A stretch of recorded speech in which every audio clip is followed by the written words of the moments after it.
Good afternoon to everyone. My name is Dr. Willie Miles. I am the president of Dr. Willie Miles Children's Foundation, located right here in Atlanta, Georgia. And of course, Jackie, my co-host, is on tonight. Jackie? Hi, Jacqueline Hampton Clemens, here in Fort Lauderdale, Florida. Hey, a lot of things are happening this week. I mean, here we are now on December 22nd, which is 3 days before Christmas. And it's just amazing me, just amazing me. You know, Jackie, it looks like to me that December was just last month. It was. And I'm feeling, I said, wait a minute. I said, are we celebrating New Year's or is this Christmas? We have been inundated with the virus and now the vaccine, and the year has just gone by. The year has gone by and we're still alive. We're still alive, thank God. We're still alive, and I'm very thankful for that. But Jack, I know you're just excited as I am. You know, we got those gift cards out. Yes. And people are sending responses in that they are just thankful. And we did a good job of selecting people. You know, I was sharing that we had some people making requests for PlayStations and Nintendo Switches. And I'm saying it's not that kind of party. Right. We are wanting people who don't have anything. You know, doesn't have anything for their children and food and so forth. Mm-hmm. And it feels good to have, gotten them out and know that they are helping. And you had a good idea. I don't think we're finished. Because I actually thought about getting, I'm sorry, like you said, the $25 certificates and just give them to people. You know, we have the cash for it, and random acts of kindness. Exactly, and you're amazed what people need out there, what people need. But I'm just happy that we were able to do that. And we got that out. And a little good news, we still may be able to do some of those small mini grants in January. Oh, that's awesome. Okay. Maybe to still do that. So I'm really excited about that. Really excited about that. Moving along. Yes. I also want to Jack, I want to spend a little time talking about this before we actually move forward, because it's kind of interesting. We've had a wide array of audiences view our Let's Talk About It. Mm-hmm.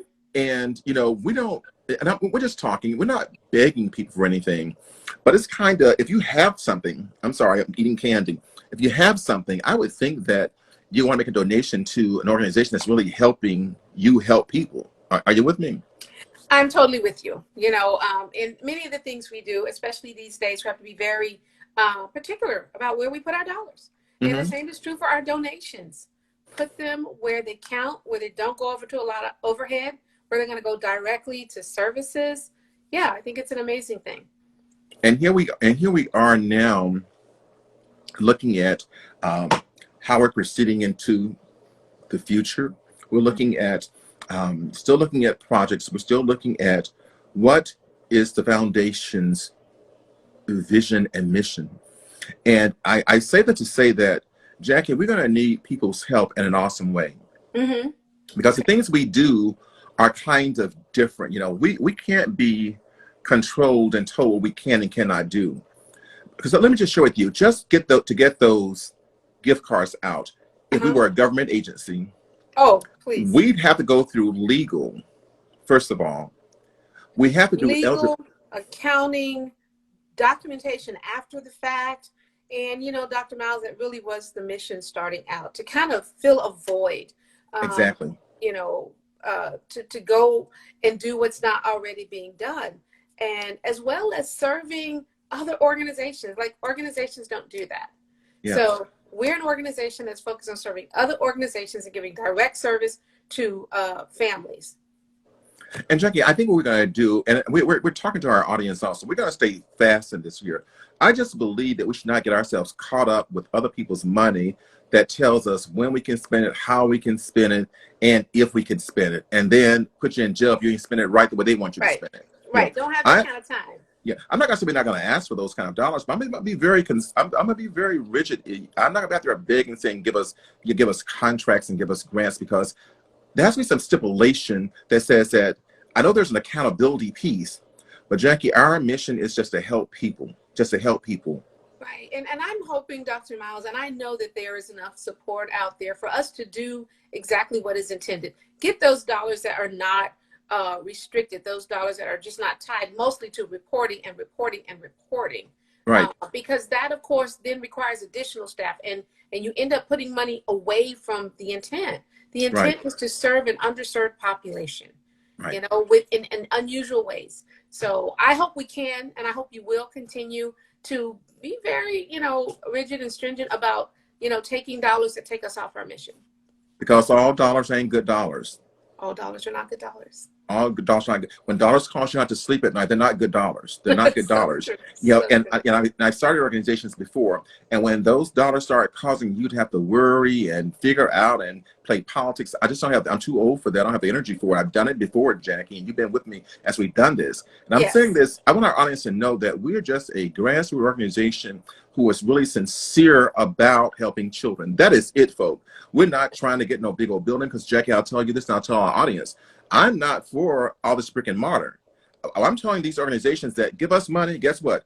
And 95% of that money is going out back to that public, going to those people. We're not paying rent with it. We Yeah. got to pay all that stuff. You know what I'm I hope saying? that's something that COVID has taught all of us, that Yeah. so much of what we were doing, the time spent driving in and driving out, is just unnecessary. Brick and mortar for sure. I mean, an organization like this does not need a fancy building, an office, and a receptionist to greet you at the office. We are about education, sharing to other organizations who are not getting that support, supporting small efforts, community-based, Right. and they're out there. So, and they need us. So Jack, this support is to support, the community. We spread out. We're helping communities between Fort Lauderdale and Atlanta, and other parts of the country. So we want to make sure we stay on that target. and my audience will allow us to keep talking, because this is just family talk, and you guys are part of our family. And I'm just really, Jackie, I'm just really on this little thing about, we ain't gonna be begging no people. We're gonna help people, whether they're black, white, and it doesn't matter to us, because at the end of the day, our focus is children. Right. And see, Children Jackie, come in all colors. and I think, Jackie, as long as we stay focused on that, we're gonna be okay. We will be okay. I do feel like the support will come in. I feel like the community wants the same thing we want. I feel Right. like they want to help in ways that they're not traditionally helping. And we know that when you give to larger organizations, honestly, they sometimes tell you 20 or 25%. But so much of your dollars actually go to the operation of those organizations. And fortunately, we don't have that. We just don't have that overhead. And our goal is to keep it that way. This is a form of education, is outreach. And then from the dollars that we take in, we give them directly out. That just can't be any simpler than that. It's just very simple. Yeah, I'm sure you've met our board member. He is awesome. His name is Nader Damiati, and Nader has a background in nonprofit accounting. So Nader is our treasurer of the board, and we've been sending announcements out, making people aware of who he is. And also Eric Johnson is on our board, who's a VP at a large company here in Atlanta. Mm-hmm. And we talk about those folks and they're young.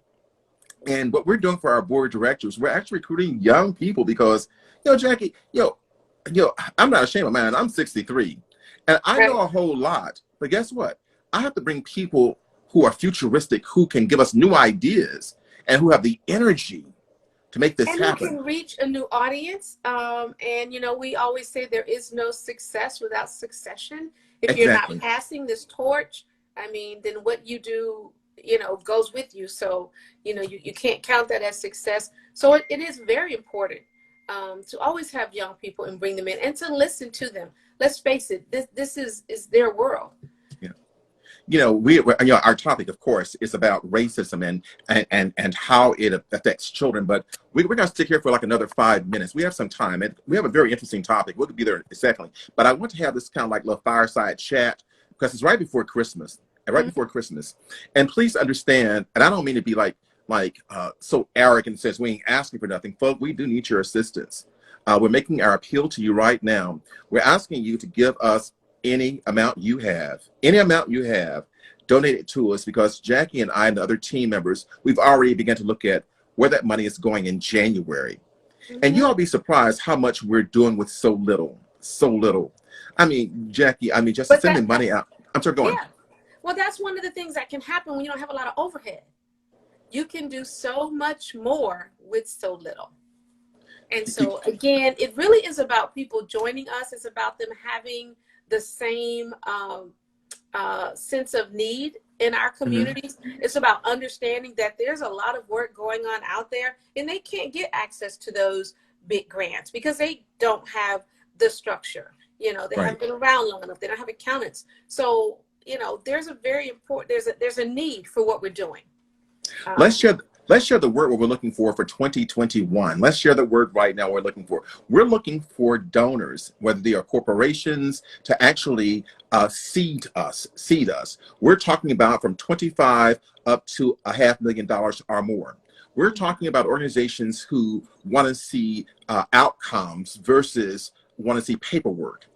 We're talking about people who are really invested in changing people's lives, not making me look good or Jackie look good, because at the end of the day, we're planting trees for which Jackie will never sit under or I will never sit under. And we understand that. And that's why the foundation was formed. We want to make sure we leave a legacy for our children, and for families, not only in Georgia, but throughout the country. Some of those gift cards went to New York. Some of those gift cards went to Washington. Some of those gift cards went to Philadelphia. And Jackie's still working. We'll get some in South Florida. But the whole point of this is that we're going throughout the country. So I'm calling on family members. You know, it's the end of the year. Some of y'all got a whole lot of money out there. That's right. And Dr. Miles, go ahead and let them know. We are a 501c3, so your donations are tax deductible. So we're not saying, I mean, we would say it if we weren't, but we are a 501c3. And so you can get a deduction for this. And so for those who are still looking for write-offs, well, you know, you want to put some money to something that counts. Because Dr. Miles, what I really like is that a lot of the organizations we support are run by younger people. I know, you know, one that we're looking at in Alabama, just two young twins. I think they're now in middle school. They've been doing it for a while, and they just set up this organization to support other young girls. So those are the kind of organizations we'll be able to reach out to. So again, we're supporting youth. We're talking about educating youth. We're supporting families. And again, we're targeting those that just aren't being targeted. So we very much, you know, welcome your support via donations, and you will know exactly where they're going. Hey, guess what? Some of these folk about going to be buying a lot of liquor for this holiday. That liquor costs $50 a bottle. Hey, shoot us a $50. There you go. Shoot us a $25. Right. So help us. Now, if you can't do anything, we understand that. You can't give if you ain't got. That's right. But if you don't give and you ain't got, you ain't going to have. That's right. All right? All right, so folks, let's get into tonight's topic. I'm very excited about it, Jackie. This is our last topic for this series. Interesting topic, especially they've been working in the year and start the year. They've been working us so much. We've been doing these series for almost this last quarter, doing 4 weeks of topics. And this is the last of the series for the year. It is dealing with racism and how it impacts children. Jackie, do you mind just giving me like a briefing of what we talked about in the past? Okay. In the past, we've talked about, you know, educating young girls and how their environment affects their outcome, or how racial issues affect them growing up. We've had a separate session on young men and how they are impacted. And then we've also talked about, you know, how racism is passed from one place to the other, and just defining racism. Because again, our goal is really to have conversations that aren't being had in this particular, in these broadcasts.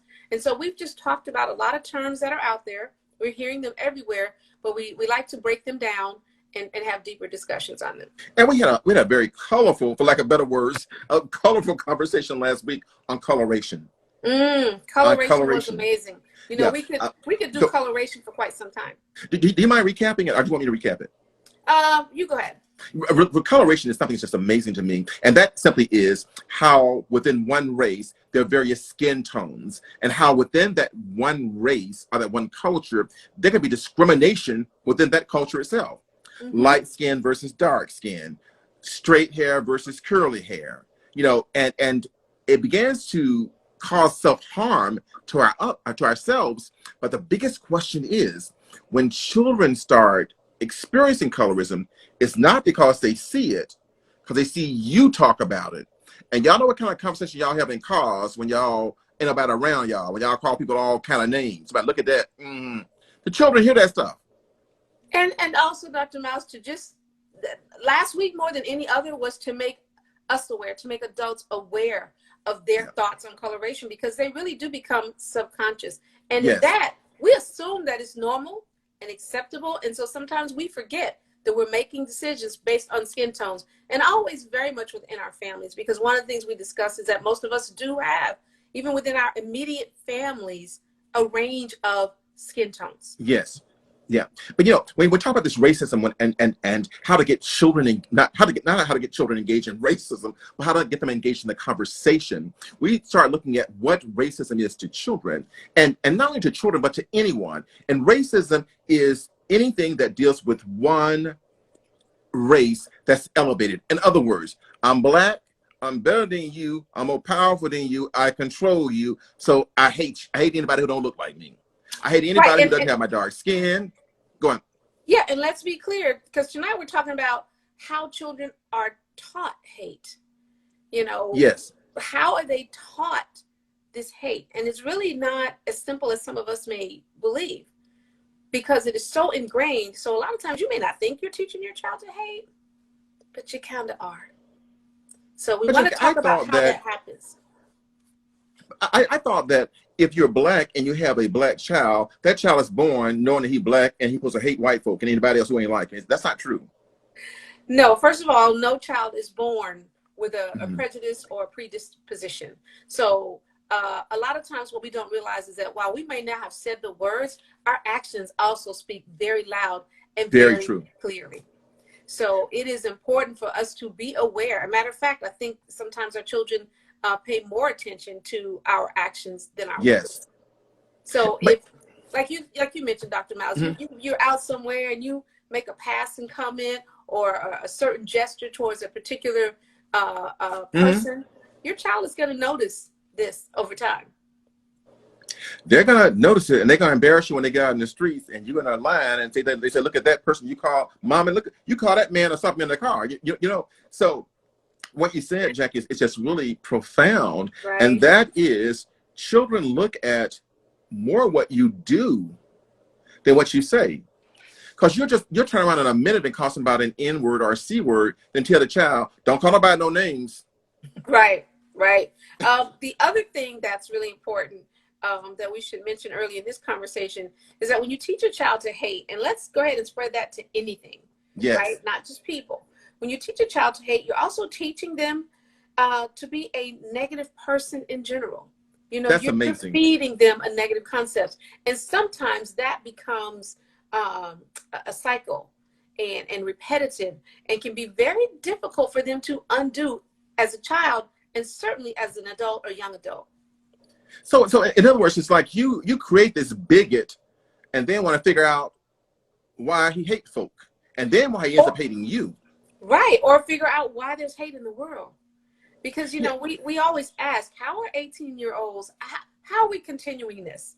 When the people with whom it should have died are gone, and yet we now have 18 and 22-year-olds who are hateful. So we have to accept they're not just picking it up from a book.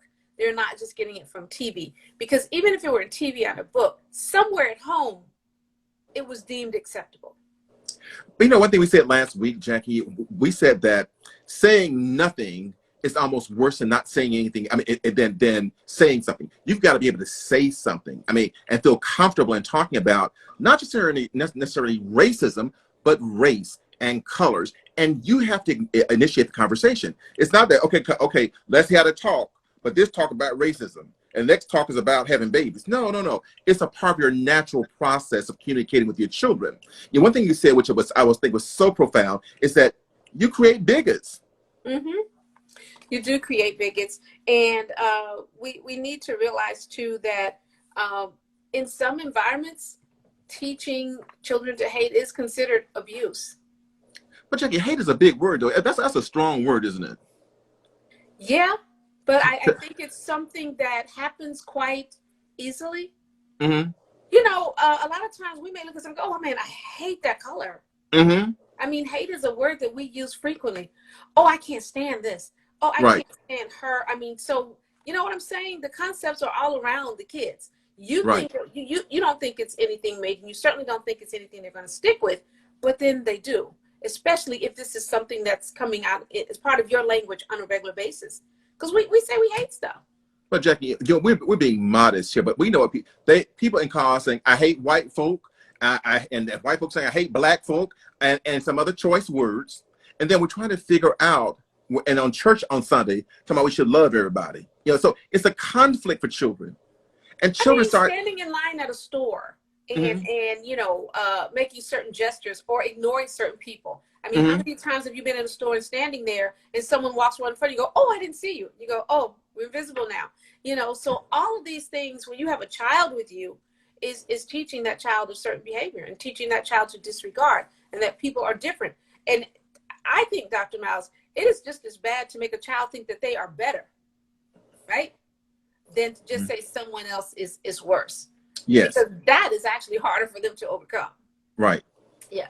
Yeah, I kind of want to stick here for a while, for a second, because basically what we're talking about, we've infused race into to a concept of learning. The basics is that all behaviors are learned. That's All the base. behaviors are learned. That's the basics. So if your child is a bigot, go home and watch the mamas and the daddies. They probably bigots too. Are you with me? Yeah, So I haven't so seen it. Haven't seen it not be that way too often. so I just wish that parents would give more thought about how they behave in front of their children. Well, here's what I think, Dr. Miles. If you don't have an intentional plan to Yes. make sure that your child respects human, all humans and the human race, then you are intentionally teaching them in some way, you know, not necessarily to hate, but perhaps to be Hmm. prejudiced or, to be bigoted in some way, because we live in a world that deals with those things. So you can't like pass on it. The Right. conversations you don't want to have. If you live in a household where you've not had a conversation about George Floyd, or you Hmm. just haven't had the conversation, I mean, then you're teaching that child that didn't Doesn't matter. matter. You didn't say Right. it, but the fact that you haven't discussed it when the rest of the world and certainly our country is. And so it's about Brianna and so many others. If you're not talking about it, you're teaching them that was okay. You know what's interesting? You mentioned something, and I didn't mean to minimize it. I'm not just jumping in. I'm just jumping and start talking. You mentioned about child abuse, and it's stuck to me. I want to hear more about that. Okay. Well, it says that some think that teaching a child to hate is child abuse. And the Hmm. only remedy for these young and innocent victims is to be removed from their environments. Now that is one thought. Of course, we know that's not going to happen, but that's how strong one of our researchers feels about that. Mhm. Let's talk about. Um, Let's talk about it. I mean, it's a good question. Should a child, if you're in a home, I mean, and it's happening. So you're in a home with an adult that says, I don't believe that the races should mix. I am this way. Should the child be left there? Yeah. I mean, But they're they, saying it, but I don't know of any cases where they have been removed. So what we're saying again is we're saying we don't, but our actions don't support it if we then leave children in those environments. I think we're also stressing the seriousness of it, Right, that right. you're actually shaping young minds. And when you're shaping young minds inappropriately, you're kind of like brainwashing them. Oh, totally. You're Yeah. That brainwashing them. goes back to, the concept that, you need a license for so many things, Hmm. right? To drive a car, to do certain jobs, but you can just have a child, create a human being, create all kind of concepts, which are damaging, that we're seeing, and have no consequences. I think about the person who held his knee on George Floyd's neck. He learned somewhere that that was okay. I mean, he got it from somewhere, right? He was born a child like the rest of us. Somewhere in that journey, he was taught that this life is different. That a black male's life didn't matter. He was taught hate. He was Yeah. taught to hate. No, and I'm not saying that's extreme because we had even worse than that happen. But the point is that we actually witnessed this on cam, and I don't want to like sort of like try to reopen stuff, but we can't let it ever be closed. We can't ever close it because it sort of like was the pivotal point in America that said we're going to sit here and watch someone kill someone to the last breath, and it doesn't matter And two other because officers who did not he happened feel, to be black. two other officers didn't feel that they could intervene. So again, Well, and to make sure we're staying on track with our audience, we're talking about how hatred is taught, how children learn it, because there were also some children who watched that. And yeah. you can bet, to your point, there were some parents who, you know, probably didn't say that was wrong. There were some parents who probably said, oh, well, whatever he did, he probably shouldn't have done it. And on both sides. Mm-hmm.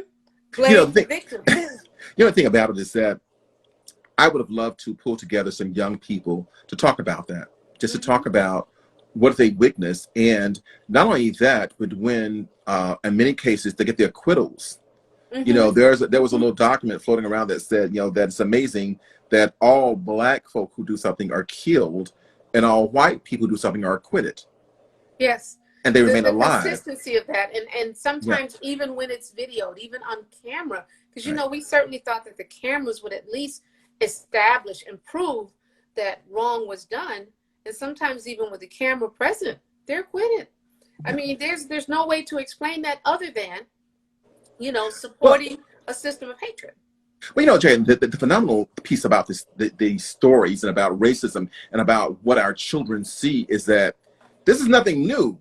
The camera's on and catching it.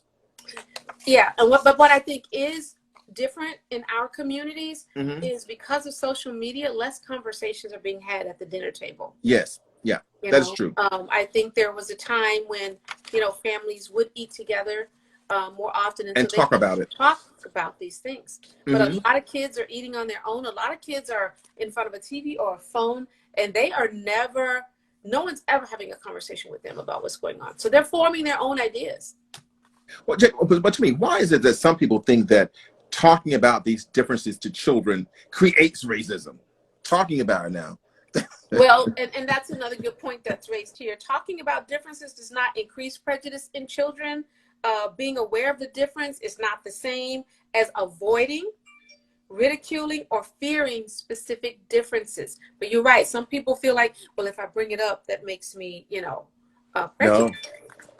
No. And actually, the opposite can be true. If you're not bringing it up, then are you afraid of being prejudiced?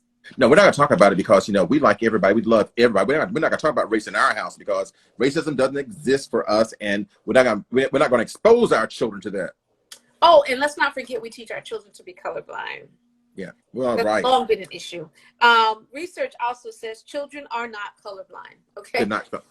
It is a myth that young children don't notice people's differences, especially skin color.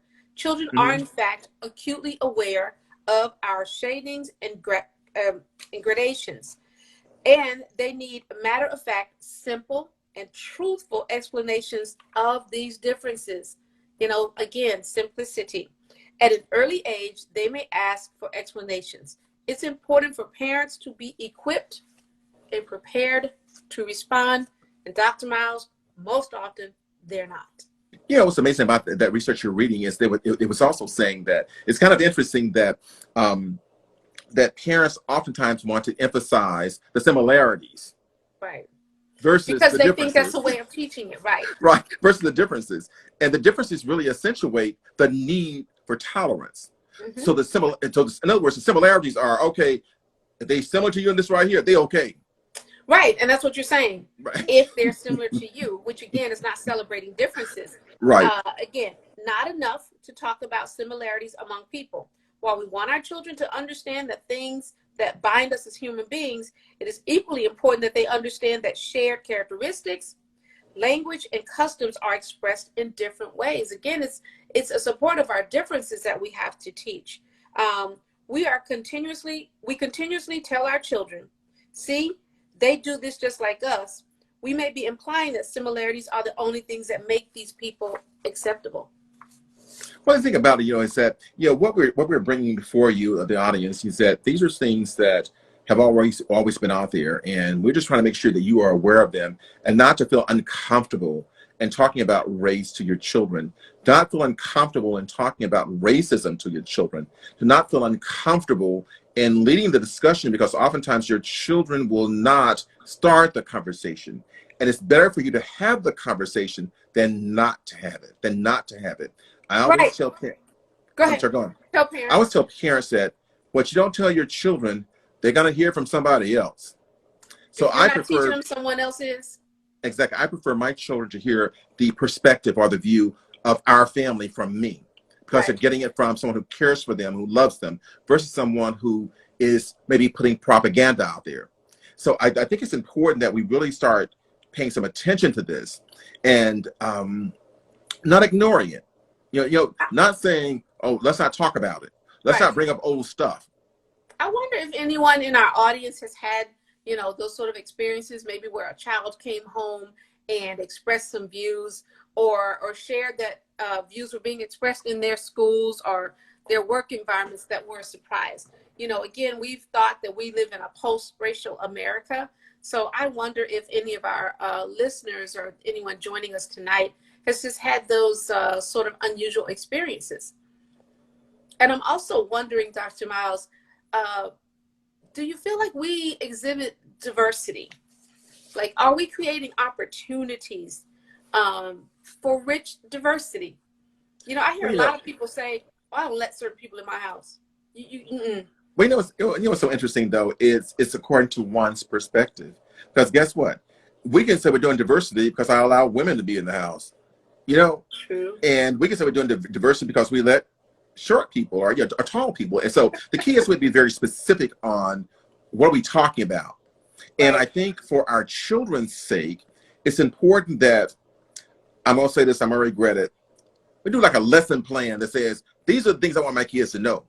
Mm-hmm. These are things that we stand for, because I don't want anyone influencing him or her during their younger years. Now, once they get older, they can make their own decisions. Right. But be intentional in those younger years But about what you're saying. but guess what? Yeah, our audience is on. But let's talk about our own experiences. Check it. I used to wonder, and no one ever told me. I wondered, how did white folk get straight hair? How did it happen? You know, those are myths. Nobody talks to us about. How did their skin get white like that?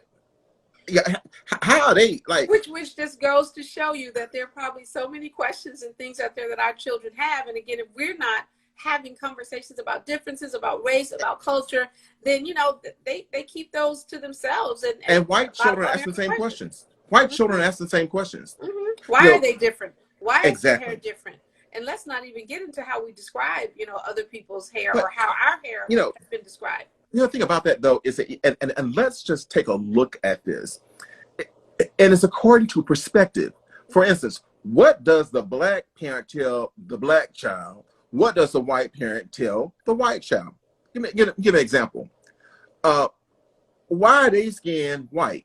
Because they rich. Mm, So the child that's going to think interesting. that anybody who ain't rich is black. Everybody who's rich is not white, So then the and white everyone parent who's said, not white is not the poor. white child asked the white parent, well, why are they skin black? Well, they were in the oven too long. I'm talking about those are actual responses. Well, and Dr. Miles, let's not forget, we associate a large number of negative things with blackness. Yes. So again, then when you turn around and refer to us as black, right? Mm-hmm. Darkness, death, sadness, Evil. evilness, right? Mm-hmm. All of these things are associated with the color black. But then what do we associate with white? Pure, angelic, heavenly. I mean, they're always there. But to me, it's like it's all like self degradation. It's like in black families. Self-degrading, yeah. In black families, you black as a night. Get your black stuff out. But what does that mean? And my question is like, what kind of damage is being done to that child? Get your black stuff. You're black just like your daddy. You're so black I can't see you. I just don't get it. and Okay, they Dr. don't. Miles, now you're getting to me. It's sad, but it's true. It is a bit comical You know our because this people. You is know our people. our people They absolutely say use all this kind of things to language. those children, Get and they your, want to figure out yeah, why they got low self-esteem. right, right. And why they're self-conscious about their color. So all of these things, but again, it's awareness. That's the goal of this Let's get show, some more is to bring some examples. awareness. More examples. Yeah, you my child now. Don't you be trying to talk white. What in the world does that mean? Talk white. I can't even go there So, anymore. And unfortunately, those things are still being said. I mean, I'm just, the child is in good English. Talk white. So So in you, other words, I don't want you to speak, clear English. I want you to do some. I can't even mimic it very well. So men don't talk like that. Men don't use all them words. They use, I just, and we're creating these generations of young people who are ill prepared and who are ill educated. And you and I have this discussion a lot about the miseducation, but the miseducation occurs in our homes. and the lack of education And the occurs lack, in good our point, home. the lack thereof. The lack of education occurs in our home because again, we're not being intentional and deliberate. Right. I really don't think people consider raising a child a deliberate act. I think that, again, keep a roof over their head, That's a good point. maybe. Put clothes on their back, maybe. And that the school is really going to teach them everything, right? Jackie, slow down for a second, because you touch upon something, and that's critical. And I may even write about this. It's raising children deliberately. Mm-hmm. What are your deliberate plans for your children? Now, that's awesome, I'm telling you. And how are you executing? It really can't be accidental. What are your deliberate? Now we got to do a session on. We got to do a session on this. We're talking zero, starting Yeah. day one. What are your You had deliberate that plan plans? before the child got here. And Dr. Miles, for the record, there's a lot out there. Yes. You know about the 0 to 3. There's not just the prenatal, but it's about being prepared. Okay, I'm still stuck on your. I'm still stuck on that little phenomenal piece you just gave me. Raising children deliberately, and are raising Black children deliberately, are raising. It's really all children, because I think that there's some set of people who are raising their children deliberately. Oh, I think so as well. And strategically. I think they've had a plan from day one. I mean, yes, and they're from the little mobiles or the little toys and the things that are in the house, and exposing them. There are a lot of people who are deliberate about exposing their children. They make sure that their circle of friends is diverse. They make sure that the books in the house are diverse. They make sure the dolls in the house are diverse. You can't just say that you're not prejudiced or racist. You've got to demonstrate it when it comes to raising kids. I don't want anybody to steal my title. Jackie just gave it to me. I'm going to do a book on this. How to raise your children deliberately. Deliberately. That means a plan of action for them. Mm-hmm. I mean, from the day they're born, and we didn't even talk about before they're born. Listen, I read a book prior to my daughter being born called How to Teach Your Child to Read. Well, the book tells you what to do on the day the child is born. Mm-hmm. Tells you what to do. Go into a dark space, turn the light on and off to start developing the pupils on day one, right? So that the pupils start to know light, dark, because seeing is part of reading. And we're talking about a newborn. So that book is deliberate about its intention to teach how to teach your child to read. Well, you need my child developments, right? Mm-hmm. And I even go to prenatal. Mm-hmm. Reading to children while they're in vitro, before they've been born. Right. The music you listen to. Yep. The weed you smoke. Yep. How that all impacts your child's development before they're born. The colors in the home. The space that you have prepared for them. Even now, do you prepare a space for them? You just throw the child somewhere and say, so it all has to be deliberate if you want, the best chances for an intentional outcome. Well, it's kind of amazing that we have to tell. Well, I'm not going to say it's not amazing. We tell our parents that, because in our own lives we develop a plan, don't we? Mm-hmm. Well, we should. We know what I think we do. People know what they're wearing to work. They coordinate even when they start out putting these things together. People do that on the weekends. You know what your plans are for the weekends and what you need to execute it. But again, I think we just view raising children as they're here, feed them, clothe them, and send them off to school. And I'm parenting. Well, it's kind of interesting that we're talking about parenting, but you can't separate it because we're talking about children. And even our topic tonight is racism. It's racism, and how do we raise our children? How do we teach our children not to be racist? Whatever, however you define that. How do we teach our children? And I think we've covered something that was very important, and that is to teach them. You got to talk to them. Now, if you don't like your child, that's another problem. And Jackie, I'm finding out there's some people who don't like their children. Yeah, which is, again, definitely another topic, but that is probably also rooted in a lack of understanding Of themselves. But there's another word that I want to drop in here about this racism and hate, and that is the word prejudging. Right? We want to keep this simple so people know when it's there, because, hey, none of us actually hate according to us. So we want to add that prejudice is prejudging.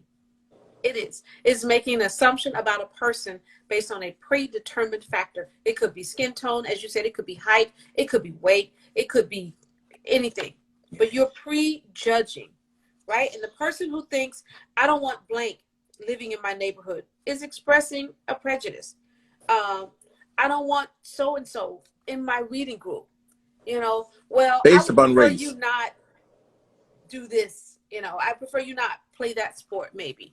Or I would prefer you not go to this party. Or maybe I would prefer you not date that person.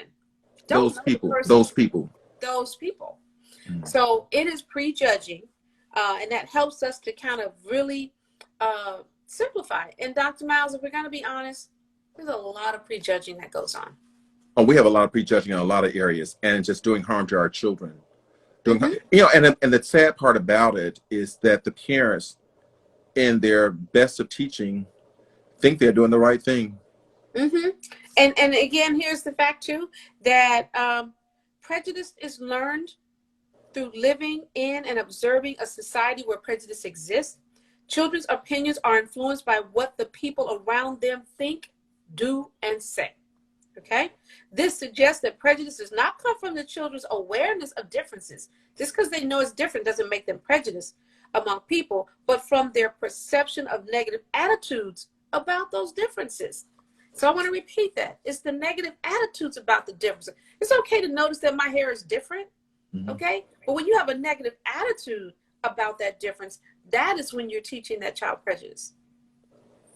And when you start teaching them that they're better than, because of this, I think there's a way to teach self-esteem to our children versus saying, because you are black, you're better than, or because you're white, you're better than. And I believe there's some people, I really think that there's some people who just don't know. I don't think all this stuff is intentional. There's some that are intentional, and some just don't know no better. Which is part of the problem. It's inherent. It's just ingrained. It's the way they've come up. These conversations are being held a lot in America right now about privileges that are associated with your skin tone. Let's go back to the conversation on diversity and environment. It's kind of interesting. There have been some black folk I know who have never been in a social setting with white folk. Yep. They have never been this, and they couldn't fathom it. They just can't imagine it. Like, how would I act? Being at the house. And I'm just saying, out with them. Well, you can't teach it if you ain't part of it. Right. But now you just said something profound, because a lot of our teachers in their own social circles don't have diversity, and yet in the classroom they're expected to teach it. And I can say firsthand, that is a problem. Well, the one to teach an equality that you don't practice. The one who teaches diversity ain't diverse. Exactly. And to another one of your points, they don't even know they don't know. Yeah. It is amazing how some people feel that as long as they know about Martin Luther King, they are not prejudiced. As long as I believe in, he had a dream. That's true. Oh, absolutely. Especially in the educational arena. And they think that as long as they've covered that, I check it off. I met my quota. I did what I had to do. He was a little radical, but he was one of the good ones. Yeah, well. What does that mean? I just think we have to really, I think we're jacking into a season now. And not just a season. I ain't talking about Christmas. I'm talking about in a cultural change where we're going to start changing the conversation, changing the narrative, because we have to for our own survival and for our children's survival. We've been kind of like hush, hush for a while. For quite a while, and don't talk about almost race. half a century, truth be told. Don't talk about race. Don't talk about culture unless don't deal with them because they're trying to kill you. Mm-hmm. It's bigger than that. It is teaching our children how to prepare for this world. Exactly. And teaching our children that you can't coexist with someone you don't even know. Right. And that includes knowing yourself very often. Because let's face it, what we're talking about is not being taught in school. It is not part of the reading, the writing, or the arithmetic. It is absent. Okay. And I've seen this pseudo multiculturalism about Black History Month and just seen teachers. Some choose to completely ignore it. Again, children are observing a behavior that says it's okay for you to ignore that, even though it is mandated by your job.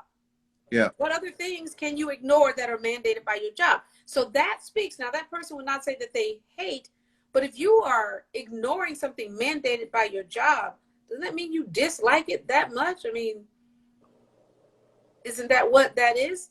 Yeah. And yet you have a class of diverse students. So this thing operates at many, many different levels. So at the end of the day, parents need to talk to their children and feel comfortable with the subject matter.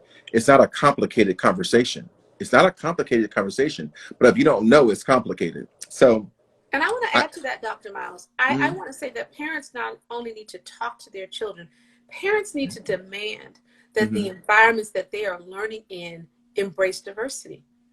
You can't be teaching one thing at home and have something else taught at school. I want to share a case with you. And it's a young white male that I counsel. He is about 14 years old, but he goes to a Black school. And he says, Dr. Miles, he said, I cannot believe I cannot make not one Black friend. And I said, why? He said, because they told me I'm the one who put their relatives on enslaved stuff. He said, I ain't do none of that stuff. I said, so with him, I'm trying to explain to him why they say that. Not that it's acceptable. The point and Dr. is, Miles, we have to also call that what it is. It is prejudice. Yes, it is. It is racist. It is prejudgment. He is being prejudged because of the color of his skin. Now, understanding the history and, quite frankly, the safety relevance of that prejudging is something, again, we have to talk about. Now, I'm not sure he's extreme, but I said the whole school, like 500-600 kids, I said, they all say that you enslaved their people. Now, I'm sure he may have exaggerated, but at the end of the day, he was tore up about it. He said, I can't make any Black friends because they accuse me of slavery. And he's a child. Yeah, exactly. He's a child trying to find his way. So again, these conversations are important because as the adults, we need to be creating environments where children can do that. We talk about the fact that we don't want it, but again, are we creating those environments that nurture its absence? But what's interesting, Jackie, we can talk about the families doing it, but it's kind of, I'm not here to down or bash people, but guess what? If they didn't want to do it, if we said we do it, they still wouldn't show up. Well, because in fact they don't. And, a lot of people are annoyed by this conversation. A lot of people, especially in this country, and we know this because of how we see people react to Black Lives Matter.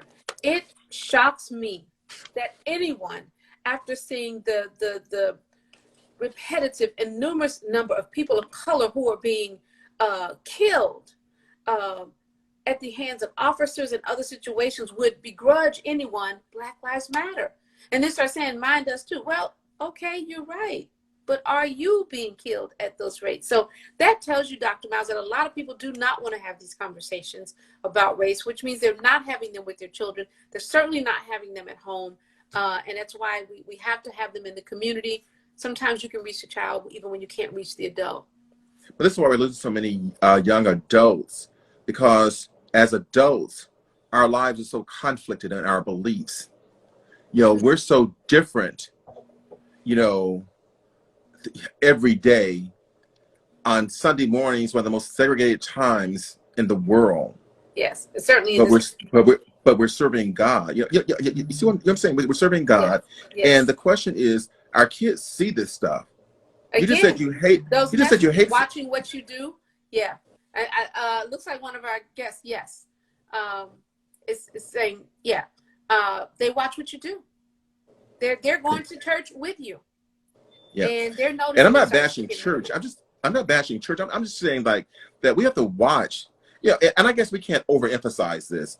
We have to watch ourselves and our behaviors and our mannerisms in front of our children. And I ain't just talking about little children.